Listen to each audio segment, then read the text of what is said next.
the gym. I'll see you there.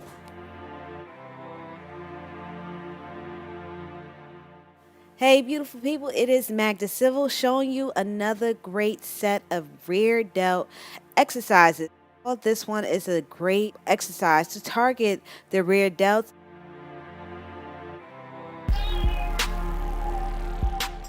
I seen this movement and I instantly fell in love with it.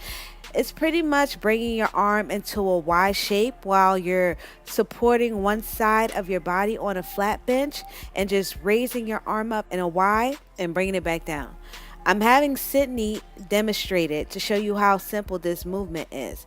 You rotate your wrist inward as you raise your arm, it's in a Y, and you come back down. Use a weight that's comfortable but yet challenging.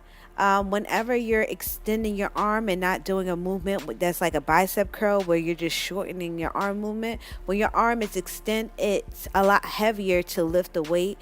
So use a weight that's comfortable but yet challenging. If this is your first time doing it, I would recommend maybe like a 3 or 5 pound and just increase it from there. We are using a 7.5 pound weight. Doing 3 sets of 10 repetitions, each arm with no rest in between. While performing this exercise, the back of the shoulders is activated. That burn is felt in the back of the shoulders. I noticed that my triceps were also engaged in this movement while I controlled the weight going up and down.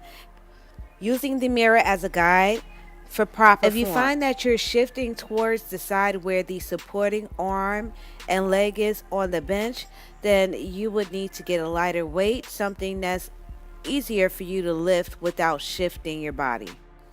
This by far is one of my favorite delt exercises.